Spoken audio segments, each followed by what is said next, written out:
All right, so thank you again for your attention this afternoon, and what we're going to talk about is schedules and the utilization of small business. If you've been with me in any of my other sessions over the past 2 days, I've literally talked about schedules overarching for about the first 20 minutes, give or take. All right, and so I think that I probably said mostly the same things in all 3 sessions, but I probably added or took away accordingly as it went. I apologize to those of you that have heard this, and this is going to be the 4th time. But we'd like to set a parameter of what we're talking about in regards to the schedules and how they work. And we're also videotaping these sessions because we have videos online right now that have about somewhere around 4 years of age on them, so we're trying to update. All right, so this course is endorsed by the Federal Acquisition Institute. It's endorsed by the Defense Acquisition University. There is an online version of it for government people to take through the DAU. It's good for 1 CLP today. It's good for 2 CLPs online because there is a little more information. So really what we're going to do is just talk about an overview of the schedules program. We're going to talk about socioeconomics in government just from an overarching perspective. And then we're also going to talk about some aspects of GSA schedules and using schedules and receiving socioeconomic credit at your agency towards your agency's goal in regards to awarding to small businesses. I will share with you right up front that this concept of set-asides in the schedules program is relatively new to government. Now, relatively new to us could be 3 to 5 years old or even older, and we still talk about it like it happened last month. But because of the Jobs Act of 2010, Section 1331 allowed for the set-asides at the order level in GSA contracting. All right, prior to that, you could not do set-asides.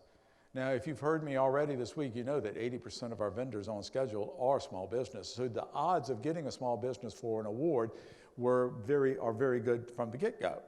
And the truth of the matter is that there was not a concern for the volume of work the small business did versus subs that they had. There's not a concern about the non-manufacturing rules in regards to whether they are a reseller on schedule of someone else's manufactured product.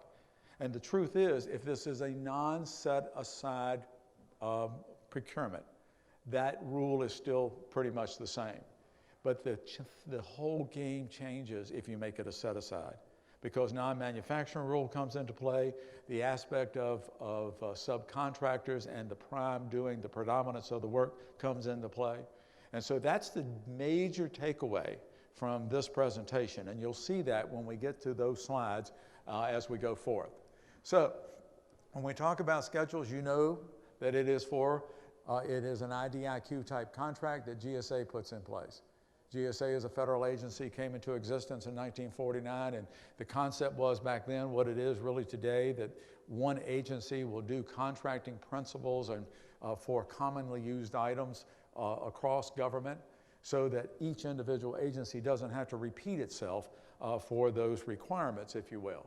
And so for commercial products, commercial services, commercial solutions, and we talked about solutions predominantly yesterday in a course that I gave on contractor team arrangements, where you have the capability of getting a vendor off of Schedule A and one off of B and one off of C, because what you have is a situation that is commercial by nature, but you just can't get everything that you need from one schedule. The whole project can't be completed by a single schedule. And so you actually can segregate the work in a way that members or contractors or vendors from various schedules could work together and do their portion.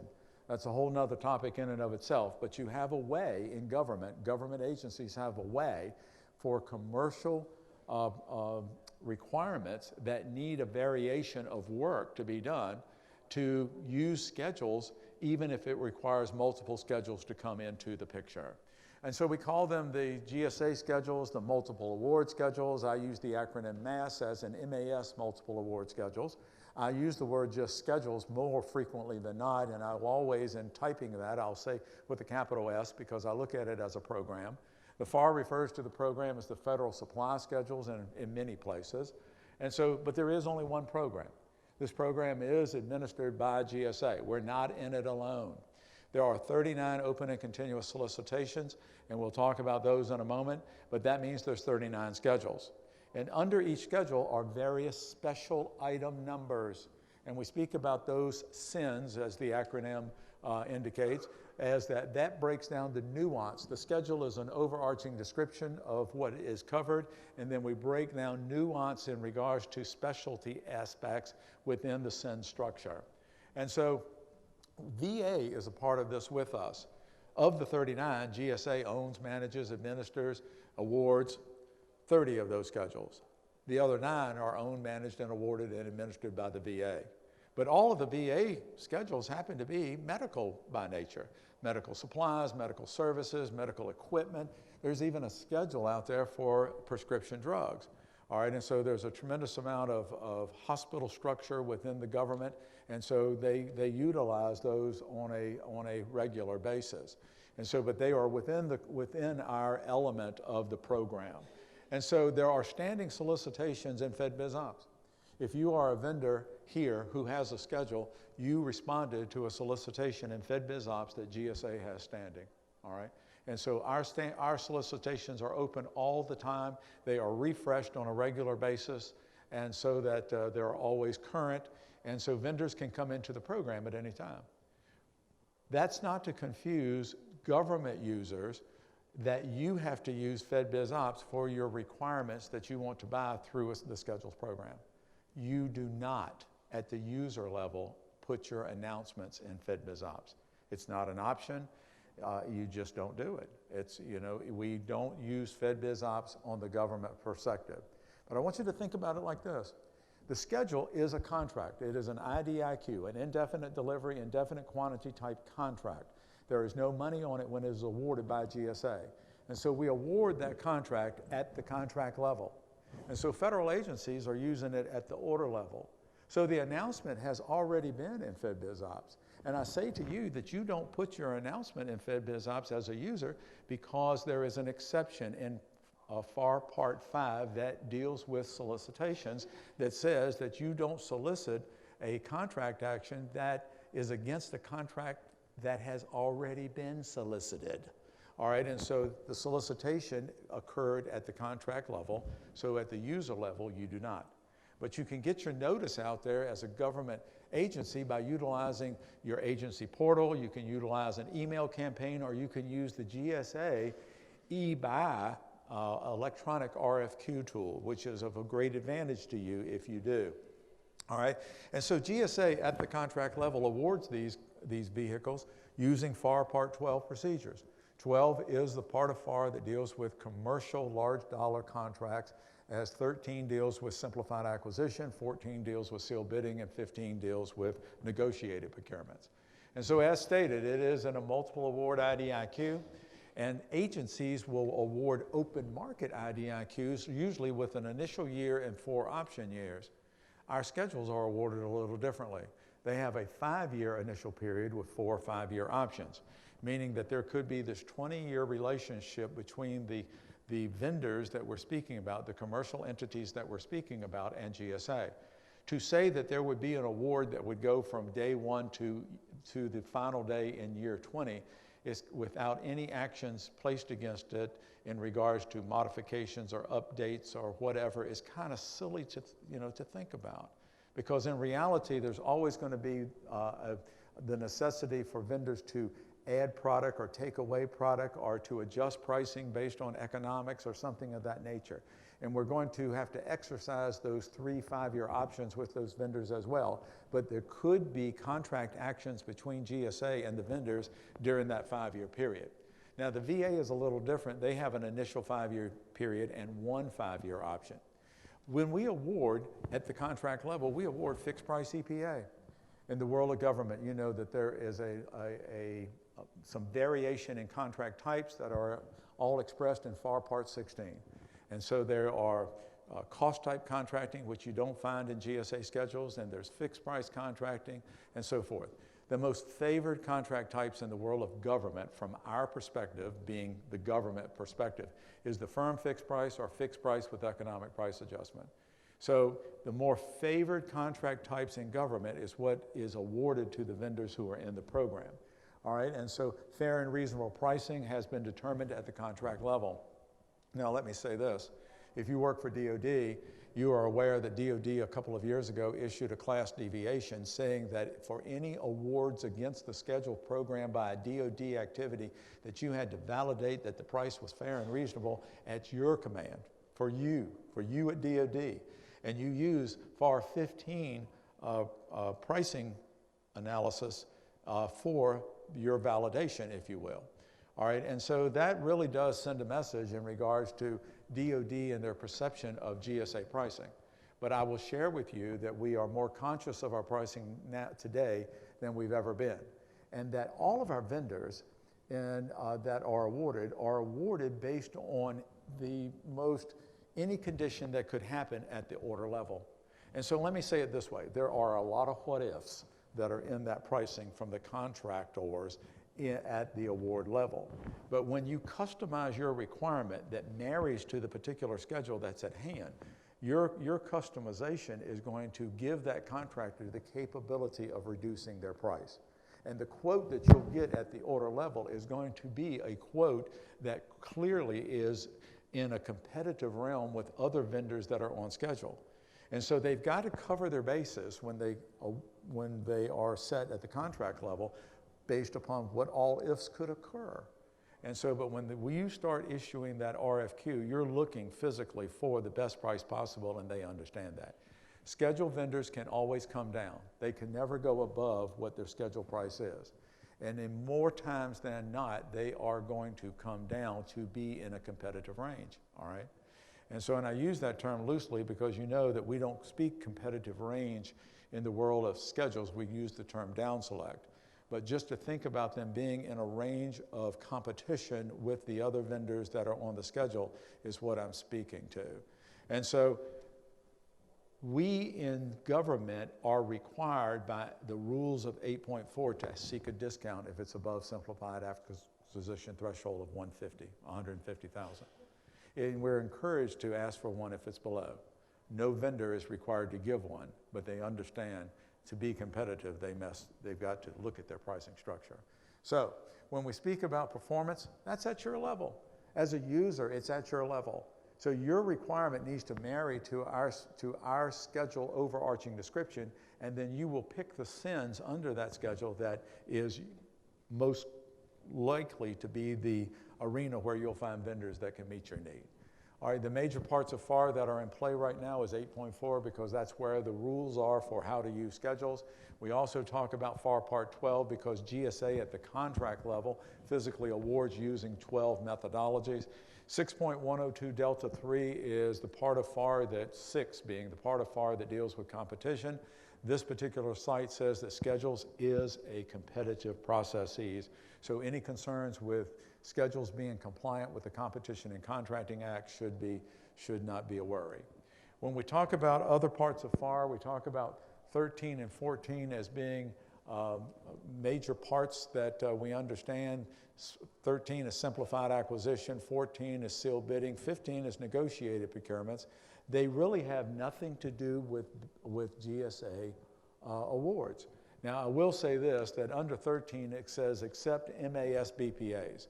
You can have, as a federal agency, an open market BPA where you have a repetitive need, and you can set up like a charge account with the vendors out there in the open market for them to provide product, you know, on a regular basis based upon a call, and then they would invoice you monthly and so forth.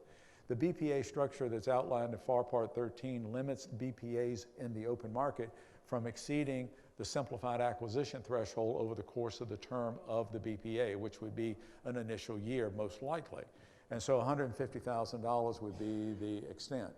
If you use the BPA structure that's in 13 and do a schedules BPA, then what you're doing is really having only scheduled vendors in that BPA pool, or a single schedule vendor under a single award BPA. But there's no limitation on the dollars.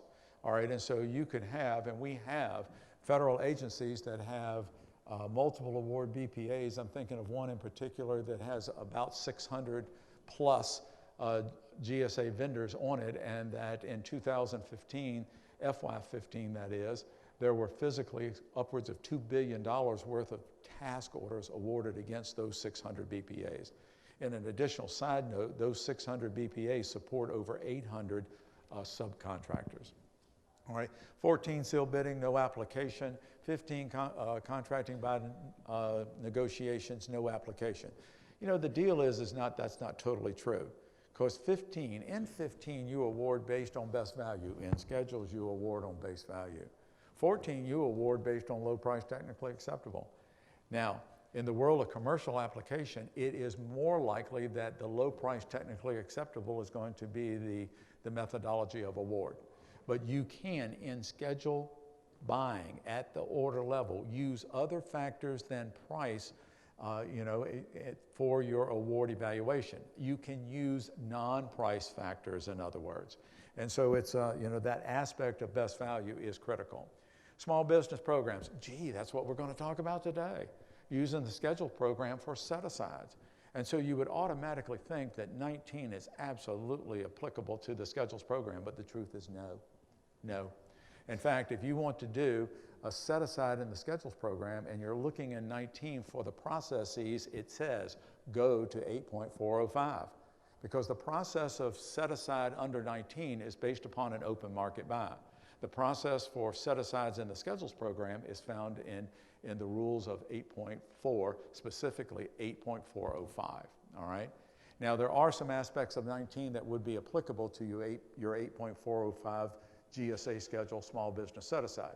That being the concept of bundling, where you could take some small requirements and bundle them together for a larger one.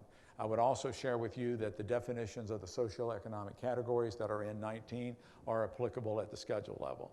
I would also say that the size standards that is established in FAR Part 19 versus small versus other than small is going to be applicable at the schedule level, but not the processes. Also, FAR Part 36 deals with construction and architectural and engineering contracting, and that's not applicable to schedules for this one purpose or one reason. There is no schedule for construction services, RA and E services, when it comes to the schedules program. But there is some capability as an ancillary service to another requirement that you might have to get some construction work done on your schedule buy. An example I've been given the past couple of days is where FEMA recently bought in the last couple of years some major generators. I'm talking about generators to light a building, to light the center that we're in, and so forth. And so they're set on, they're huge, they're very heavy, they're delivered on tractor trailers, they're set on a foundation using a crane. All right, and so that foundation can't be the grass next door to your building. It's going to need to be a poured foundation. Some of the specs I've read have the footer being as much as 36 inches deep. All right, and so that's construction work. All right, and so, but it's ancillary to the main purpose of the requirement. The purpose of the requirement is to buy the generators, which are major expense. And so you can have some ancillary construction available, and some of our schedules give ancillary service of that nature, for example, Schedule 56. Parts of FAR that are always applicable in almost all government requirements that are going to be purchased are here. FAR Parts 7 and 10 are critical: acquisition planning, market research.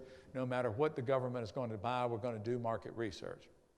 One aspect of schedules is that we have some e-tools: GSA Advantage, GSA E-Buy, GSA E-Library.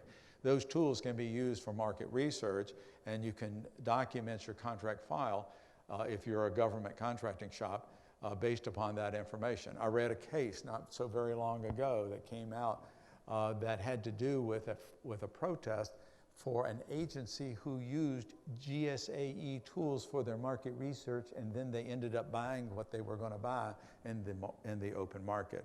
It wasn't that it wasn't available through schedules, because it was, and they could validate their government independent estimate based upon their research that they used, but they just chose to go the open market route. And so there was a protest against that. And so, but when it came to GAO, they said that it didn't matter. Market research is market research if it can be validated. And so the source of that market research wasn't the question at all. But 17.5 deals with interagency acquisitions. We're talking about another agency using another agency's vehicle. All right, so you want to use the GSA schedule. All right, so you're using GSA's vehicle, contract vehicle. Physically speaking, you can do that. 17.5 has two aspects to note. It says that if your requirement's above $500,000, you need to document your file to that aspect, that your market research and acquisition plan has shown that schedules is the viable way to make this procurement. All right, there is another aspect for DOD, that if you are above that threshold and you're going to make this buy, that you need to know that the GSA senior procurement executive has documented that all the schedules are compliant to all FAR requirements for this FY. And so on October 1st every year, our senior procurement executives post that letter on the DPAP website. There is one there for FY16 right now. All right, so protests, yes, unfortunately there can be protests against the schedule buy. But statistics show that the volume of protests against schedules versus the number of schedule buys that are out there is low compared to FAR 15 and the protests that are there. I think I've quoted this week saying that the most common protest against the schedule buy is a misuse on the user side of methodologies, mixing methodologies, for a mixing of 15 processes with an 8.4 processes. That's why I'm such a stickler when it comes to terminology, and terminology putting you into a particular arena of procurement, if you will. 37.6 deals with performance-based acquisitions, and we at GSA support OFPP in the process that performance-based statements of work are preferred over any other type. And so with performance-based, what's going on is that, physically speaking, the government is telling what we want the end result to be. And so the contractors give us a performance look from their perspective, if you will. And so if this was an RFP under FAR 15, we would say that this was a technical proposal. But proposal is associated with a 15 buy. So since we're in an 8.4 arena, we'll say that what the contractor is going to give us is a technical approach. Really not much difference there other than the terminology, but it's the contractor's perspective on how they can meet that end result. And then the government will evaluate, make the decision for award, and then we let the contractors perform. We may monitor, we may not during that performance. 39, or Part 39 of the FAR, deals with information technology, and I would share with you that we have lots of IT available through schedules. Schedule 70 has over 5,000 vendors on it. There's also GWACs available through the GSA program. Only 3 agencies in government have GWACs. The Army has the CHESS program called CHESS. NASA has one called SEWP, S-E-W-P, and then NIH has one as well, in addition to GSA. You can get delegated authority to use the GSA program. We have a course online at the DAU portal where you can, as a contracting professional in government, take that delegation of authority to use our GSA schedules, GWACs, if you will, our GSA GWACs. All right, so comparing an 8.4 versus 15, 15 requires processes. One part of that processes is formal SSEB, Source Selection Evaluation Board, and so it would have a source selection authority, it would have legal on that board, it would possibly have, obviously going to have contracting, it would have technical, it may even have financial. And so in the world of 15, that's a processes, and it takes time and involves people and resources. In GSA, we don't use that process no matter what your dollar threshold is for your buy. All right, so if you're buying from the schedules, you don't use that formal SSEB procedure. I would say to you that you could if you wanted to. I just don't know why you would want to tell you the truth. All right, you're going to issue a solicitation under 15 rules for a minimum of 30 days. That's not a 15 perspective. That's because of competition. That's because of the Competition and Contracting Act and a requirement that your solicitation be public for a minimum of 30 days. You would have to take exception to SECA. And the exception through SECA is one of the seven exceptions in FAR Part 6. And so of those 7 exceptions, 5 of them require a J&A or a JOFOC, a justification or an approval if you're within DOD. Same document is called by the civilian agencies the JOFOC, which is a justification for other than full and open competition. Same document. All right, but in the world of schedules, at the order level, that concept of SECA was met at the contract level. So your solicitations under schedules don't need to be 30 days unless you want them to be. The most common time for schedules posting at GSA on a GSA by an agency is 10 to 15 days. Now you can post a requirement on GSA e-buy, the electronic RFQ tool, for as short as 48 hours. All right, and then of course another bullet here says we don't do a synopsis in FedBizOps at the order level. So think about this. If you've got to post your requirement under a 15 in FedBizOps, boom, there's 2 weeks. If you've got to leave it up there for a minimum of 30 days, we're talking about a good 6 weeks, 45 days, give or take, that you're going to be in this contracting processes once you're ready to issue the solicitation, and before you can even look at the proposals that you're getting back in. But if you're doing this under schedules, you don't synopsize, you could post your requirement for 10 to 15 days, you would get your quotes in, and you physically could have made this award by the time you've got all of your proposals in or are ready to open them at the end of the 45-day period. All right, and so you're either in the program or not once you do that market research. So, you're not seeking competition out of the program if your decision is to be in. And there's things like discussions. In the world of FAR Part 15, we talk about discussions and we talk about clarifications, and we know the difference between the two. In the world of GSA, we don't use the term discussions as a matter of processes. We say that we have open communication with the vendors during the schedule solicitation period. We're able to answer questions and do clarifications with them during that processes. All right, but we also, in under 15, we think about debriefs being pre and post award based upon whether we have a competitive range determined. And in the world of schedules, we don't use any of those terms. They are 15 terms and actually connotate a processes for each. So let's just put it this way. If you have a FAR 15 solicitation, you issued the RFP to 10, 12, or 15 vendors, and you got 10, 12, or 15 proposals back, all right? And so you're going to have to evaluate them all. And then you're going to narrow down the field or create a competitive range because these 3, these 4, these 5 have the most reasonable expectation of winning the award. The others are sent a notice that they didn't make the competitive range. But under 15 rules, they could ask for a pre-award debrief, and you would be required to do the formal processes of the pre-award debrief with the vendor. All right, then once you have looked at those in your competitive range and come to an award, you make the award, and physically speaking, the ones that didn't get the award are now given a post-award notice that they did not win. Really, the notice comes out and says so-and-so did win, so you know you did not. And then you are given the opportunity to do a post-award debrief request. And so in schedules, for a vendor that failed to win the order, the task or delivery order, they have an opportunity to ask for what we call feedback. And that's where GSA, that's where the ordering activity contracting officer will have the opportunity to give feedback to the vendor as to where they were in the standings in regards to, we'll take your quote, Mr. or Ms. Vendor, we'll look at the evaluation factors and say why you failed to find yourself in an award arena. We're not going to compare your quote to the winners. We're not going to compare your quote to any of the other participants. It's the same processes that's done in this debrief that we just spoke about with under 15, but the difference is that it's less formal, very less formal. In fact, it can be done in a telephone call as opposed to having a formal meeting. And the competitive range that we talk about under FAR 15, we call that same processes down selecting. So I sent out an RFQ to 10, 12, or 15. I got my quotes back in. I looked at them all. I chose the ones that are have the most reasonable expectation of winning the award.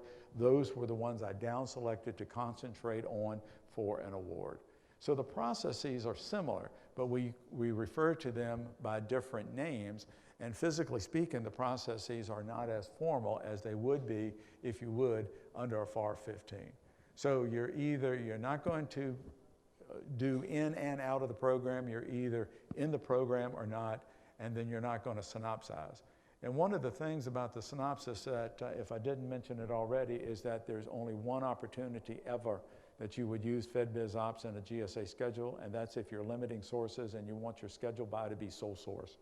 If you're going to be sole source, you're going to have to complete what's referred to as an LSJ, a limited source justification. It's not the JNA, it's not the JOFOC. It is a document that is unique to limiting sources under schedules. It's expressed in 8.406 of the FAR. That's where the LSJ information is. But if you're going to do sole source, you would be required after the buy, posting a notice in FedBiz Ops that you did make the buy sole source off a GSA schedule, and you need to do that within 14 days of the buy, and that you would have to leave that notice there for 30 days. So ordering procedures are pretty straightforward for supply items and fixed price services without a statement of work. This is at 8.405-1. Below micro, just place an order with a vendor that's on the schedules program after you do your market research. It says to distribute it, that meaning that you would not use that vendor over and over and over again for orders under $3,500, but kind of rotate that around with the vendors if that's the limitation on your orders. If you're above $3,500 but you're under $150,000, then you're going to survey 3 vendors or 3 contract orders in the schedule. Survey. It can be an email survey, telephone survey, whatever is most practical to you. Use the LSJ if it's applicable. You're going to make a determination of whether you're going to ask for a price reduction because you're not at the required stage to seek a price reduction, because that is at 150. So that's a decision that would be made at your agency level. All right, best value determination, then you just make the award. But if you're above 150, you develop an RFQ, your goal is to get 3 quotes. Now, if you use any method other than GSA eBuy for your distribution of your RFQ, you have to get 3 quotes. All right, but if you use GSA eBuy, that meets fair notice according to the FAR, meaning that even though you only chose 6, 8, or 10, or 12 vendors off of this particular schedule, and there happen to be over 300 vendors on this schedule, the rest of them could see it. They didn't get a notice from eBuy like the ones you selected, but the rest of them can see it if they search their eBuy account. And that's a very big if, because our statistics show that the average quotes received on an eBuy solicitation is 3.3. And so you're not going to be inundated with lots of quotes from vendors that you never even solicited, if you will. So limited source, if it's applicable, you seek a price reduction because you're above 150, and then of course you're not going to place these orders orally, and you're going to make them based on a best value determination. Now, a little difference here if this is 8.405-2. Dash 2 is services that require a statement of work. But if you're below micro, same rule applies. Just pick a vendor and award. If you're micro 2 simplified acquisition, you do create a statement of work with evaluation criteria. You issue the RFQ to a minimum of 3, hopefully more, with the goal to get 3 quotes. And then when we speak about the LFJ, if it's applicable, you distribute it amongst the vendors and best value. But the big difference comes in if you have a statement of work service, you're above $150,000 at the user level. Because you do develop a statement of work and with evaluation criteria, your goal is to get 3 quotes. That rule of eBuy and fair notice is still applicable in this arena. LSJ is okay. Seek a price reduction because you're above 150, best value determination. But look, overall price reasonableness determination considering the mix of labor and the level of effort. And so you have to do a little more stringent type of evaluation for the quotes that you get, because you're going to have various descriptions of labor. And so those descriptions of labor are going to be expressed by the contractors that are giving you a quote in the volume of level of effort, usually based upon some type of hourly, a number of hours to complete the task at hand. And so you want to make certain that your government independent estimate is marrying to what the contractors are saying or quoting. You want to look at the various contractors and make a determination that they are, that they are in sync with one another. All right, and so over 40 million supplies or services are there. We've already spoke about the 39 and the 9. We spoke about the fact there's over 17,000 contractors, 80% are small businesses, and this program really is $40+ billion annually right now, currently. It's been as high as $50 billion annually in past years. And so, but orders and BPAs can be set aside for small businesses. And so that's really the crux of what we want to talk about today is the small business set-aside portion. And it can be done for any of the services that we have. And so the services that are available are wide-ranging. I would share with you that physically speaking that this is not even the complete list because there are others that you might be able to find under GSA e-library. There's also supply elements that are here. These are categories of supplies, if you will. Excuse me. And so these also, to me, represent, if you will, acquisition centers where GSA contracting people are physically making these awards. All right, so small business set-asides.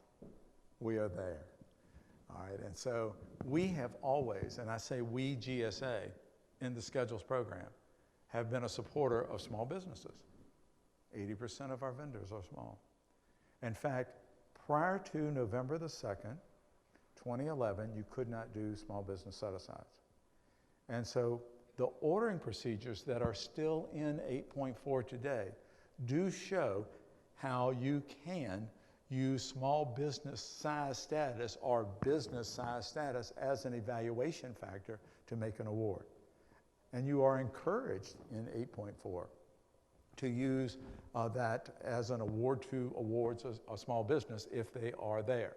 But I would say to you that the procedures of 19 is not applicable for the small business set-asides in the Schedules program. All right, and so when we think about those exceptions, we talk about size standards and bundling and the socioeconomic descriptions.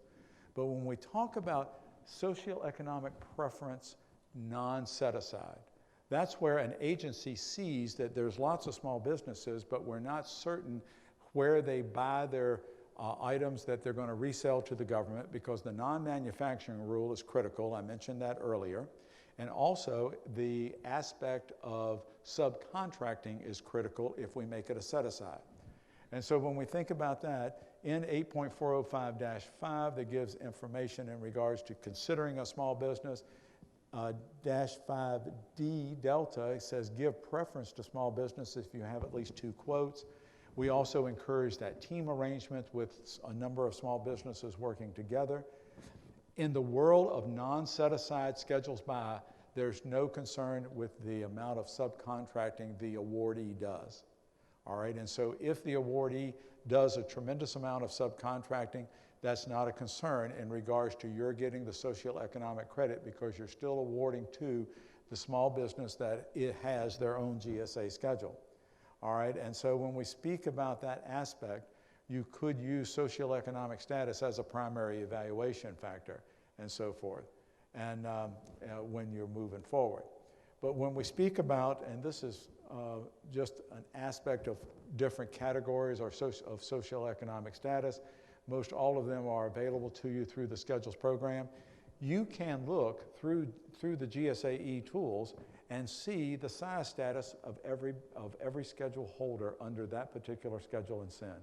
When you're looking at the laundry list of vendors that are there, there's a column that has their size status listed, and so you will know what they are or how they were awarded.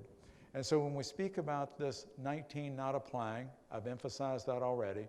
It takes you to 8.405-5 for how to do the set-aside. And so we say that contracting officers in the government sector, it's discretionary as to whether they use schedules as a set-aside program or not. All right, and so they make that decision at their level in that regard. And so set-aside orders can be placed against multiple awards contract of any small business concern that we have in our program. GSA literally has some schedules and some SINs that are already total set-asides, and so there's nothing but small businesses in there. And so if you're using the search engine GSA e-library, physically speaking, you can look at that and quickly just search for small business set-asides and find those schedules that have already been set aside at the schedule level for your use, all right? And so we can see that there's got to be clauses that are going to be in the contracts at the contract level. And so when we GSA literally we were notified that set-asides could occur in our program effective November the 2nd, 2011, we had to do a mass mod to all of our schedule holders at the contract level so that they would understand that there could be set-asides now. Because if you're doing an open market procurement under FAR Part 15, you're going to make it a set-aside. There's going to be appropriate clausing in your solicitation at the RFP level to indicate that this is a set-aside. And so none of our solicitations at the contract level had any of that because you couldn't do set-asides in schedules before 2011. All right, but now all of our schedules, all of our awardees have those clauses so that any type of set-aside that would be allowed under the 8.405 rules can be done. And what it's saying in here is that it can be done whether it's products and services without a statement of work or services with a statement of work, or even under schedule BPAs that you might set up. All right, and so orders are placed, go to, the agency gets that socioeconomic goal. All right, but there's an aspect here of businesses being qualified as small, all right, from the time they get their GSA award. And so there was a case that goes back all the way to 2002 where a GAO made a ruling that said that a government agency could ask for a recertification of the GSA schedule vendor if they so desired. And so here's how Tommy kind of sees a scenario that you're about to make you're going to issue a solicitation, you're wondering about some of the vendors and their status under GSA, and so it says that they're small, but you may have question about that. So you want to have, before you make an award to one of them as a small business, you want to validate their status. So you could ask for a recertification. That's what the GSA ruling is going to do. Well, the ruling may be applicable in the open market, but it may not be applicable to them under their current contract with GSA. And the way I'll express that is like this. We've already expressed that there's an initial award for a 5-year period, IDIQ for 5 years. Then there's 3 5-year options. I have seen where a vendor was awarded their initial 5-year period as a small business. And they were right, the example that's in my head right at the moment had that particular business being on the cusp of being large when they were awarded their 5-year period. So their first year as a GSA vendor was good. It was good. They marketed themselves well, they got a bit of business, and by the end of their second year, they had already crossed over that threshold, and now their business was in the open market categorized as large. And so now it's year 3, and you want to make an award to them under a GSA buy. And that GSA buy is going to be for an initial year and 4 option years of your requirement. And so you're looking at that and you're thinking, well, gosh, I know this company. We awarded to them last month on an open market FAR 15, and they are large. And so you say, but GSA says they're small. So you approach GSA, and GSA explains it to you like this. They were small when they were awarded 2 years ago, and they will stay small until they have to recert at their option time at the conclusion of this initial 5-year period. Now, they could be forced to recertify it earlier if there's a novation or a merger or an acquisition that affects their company. But other than that, I'm going to tell you they're going to be small for the remainder of this 5-year period because that's how they're awarded. So take this to heart. The truth of the matter is, you could award to them now as a small business under schedule, and you awarded to them a couple of months ago on the open market. You could have 2 awards working with the same company where one of them would be them as a large business or a other than small, is how we say it in government. And then you could have one to them where they are actually a small business. Now, the question that came after that is that, well, I want this to be a 5-year effort. An initial year with 4 option. And what you're telling me, Tommy, is that my first 3 years with them, they're going to be small, but then they're going to have to recertify, and so now they're going to be other than small with GSA. Yes, I agree, but I've got 2 more years. And so what does that mean to me? That means that as long as you exercise that option based on the original award that you made to them, they're still going to be small for your remaining 2 years. So your entire 5-year level of effort with this business is going to be socioeconomic small business, whatever category you decided that you wanted it to be, and physically your agency would receive that credit towards your agency goals. But if this is going to be a recompete for you at the conclusion of 5 years, then that vendor, your incumbent, will most likely not be eligible because they will be now having recertified as a other than small business. Are you with me? All right, and so that's critical. That's really critical.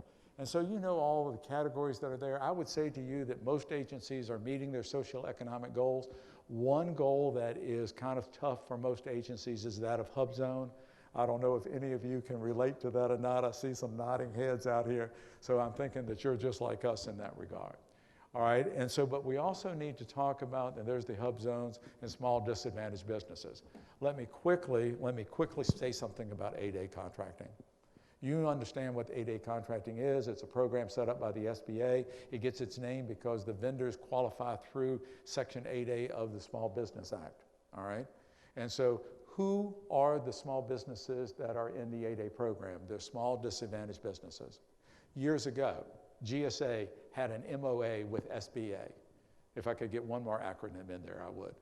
All right, but the deal is that SBA allowed agencies who awarded to 8As under GSA schedules to use that 8A status as for any type of goal within their agency or anything of that nature as far as dollars are spent with 8A firms. But in reality, it wasn't a true 8A buy because an 8A buy is set up where SBA becomes the prime, and then the agency's using SBA who gives them privity to the 8A vendor, and so we've got this triangle type relationship going on here, and that's not how we do schedule buys. And what was happening back in those years, and we're talking double-digit years ago, 10, 12, 15 years ago, when this was in effect, physically speaking, the small disadvantaged businesses in the 8A program who were schedule holders were graduating out of the program early. SBA was not happy with that.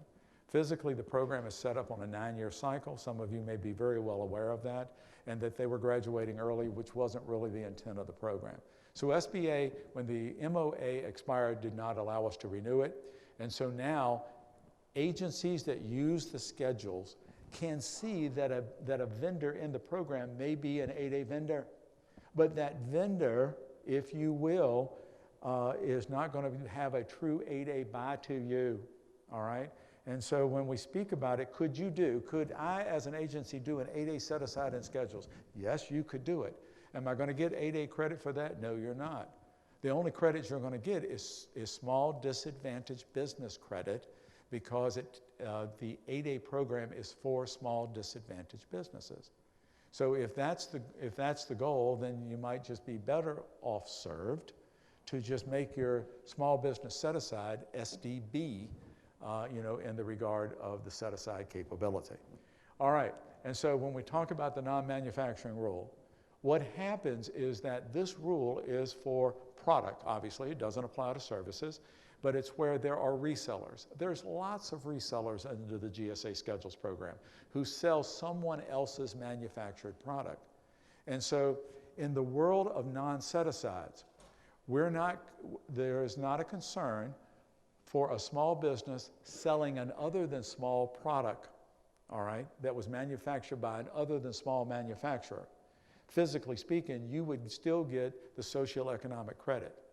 The same thing is true with subcontracting. And so if it is a non-set-aside and the small business you're awarding to uses other than small for a predominance of the work, then that's not a concern either. You still get the socioeconomic credit. But here is where I started this talk today, where the rubber meets the road. If you make it a small business set-aside, then the clause at the contract level says that subcontracting is limited to those to not the predominance of the work. So the awardee has to do that 50%, all right? And then the non-manufacturing rule comes into play at the order level as well. And so when we speak about this, if you're going to consider in your market research to do a small business set-aside in the Schedules program, you need to extend your market research to those potential small businesses so that you can validate that they use other small businesses for their subs, or they don't, there are for a fact that they do a predominance of the work themselves.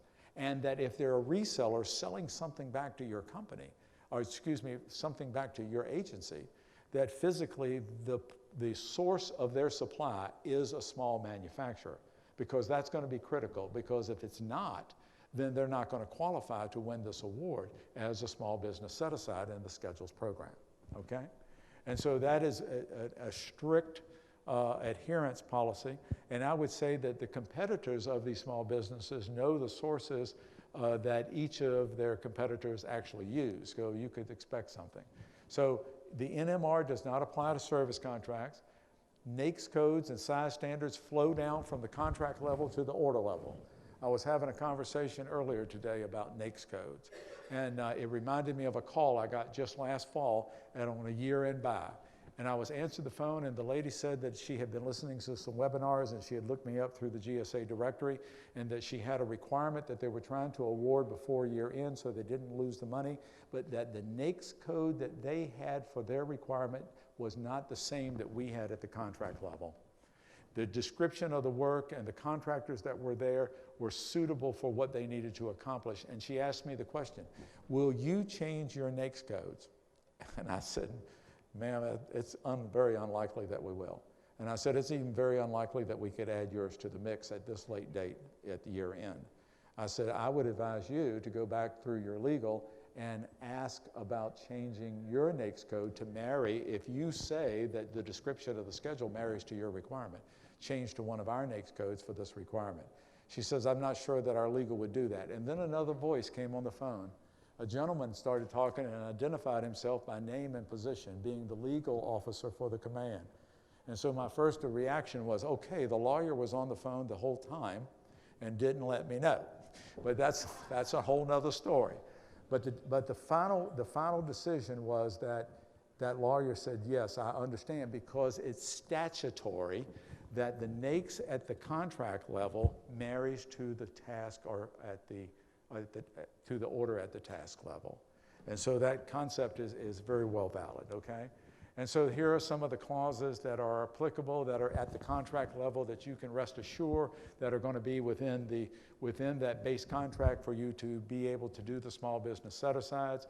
This diagram or flow chart is very difficult for you to see, obviously, from there.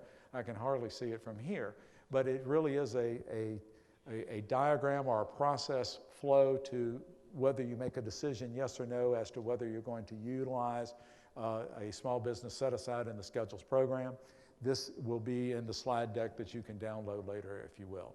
You know, when you issue an RFQ at the task and delivery order level, physically speaking, you're going to identify that this is going to be a schedule buy with the schedule number and the SINs that are appropriate. If you're making it a small business set-aside, you have to have a statement that says this RFQ is for a small business. If you're using GSAE buy and you click yes to small business set-aside, this statement here populates itself in your RFQ online. But if you're doing another method of solicitation, an email campaign or something of that nature, you need to include that. And so here's the aspect of doing the concept of using eLibrary and doing a set-aside and so forth, and you can just make the drop-downs. So market research is critical. You can do any kind of sort of market research, and you can see finding the vendor list. You can see there's a column that's going to give you the socioeconomic status of the vendors. In this eBuy element here, you can check yes to for set-aside, and then do a drop-down where it's going to allow you to choose whether it's going to be small, service-disabled vet, woman-owned, whatever the category that you so desire. All right? eBuy is going to take you the capability of seeing all of the vendors and their capability to choose which vendors go in your eBuy solicitation. Those vendors will receive an email telling them all about it, okay? And so just to quickly recap, only on the left side. Question, can we have small business set-aside in the Schedules program? Yes, you can today, since November the 2nd, 2011. All right, does 19 apply? No, it does not. 19 says go to 8.405 if you're going to do a schedule set-aside for processes or procedures.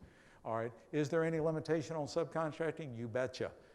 the awardee has to do a predominance of the work, so the 50% element plays. Does the non-manufacturing rule apply? Yes. If they are a reseller of someone else's manufactured good, that someone else has to be a small business as well. And so your agency would get the social economic credit. No rule of two, as we know in FAR 15, but there is a concept here of using small businesses as an evaluation factor, okay? And so, lesson summary, we did all those things, all right? And so just for purposes, we gave an overview of schedules and we defined social economics. We did look at the small business set-aside program in the schedules. We identified the nuance between receiving a social economic credit for a non-set-aside versus a set-aside, and talked about those competition requirements. Lots of web resources in this slide deck that you'll be able to see if you do decide to download it. There is this top one here, training guides. The MAS training on small business set-asides that's on the DAU portal has a student guide, and it's in a PDF. And you physically can download it right from that portal, if you will, all right? And then, so we do the webinars twice a month, and we're doing training videos. We're updating our videos while we're here at this conference. MAS desk references out there. You may have gotten one of these in one of the attending classes. We have a few more of them, I think, in the back of the room if you did not. This is version 6. It's a little tiny bit out of date, but I would share with you that it's being updated right now. Next 60 days, it'll be available publicly, and will be online. And that's going to bring us to a conclusion.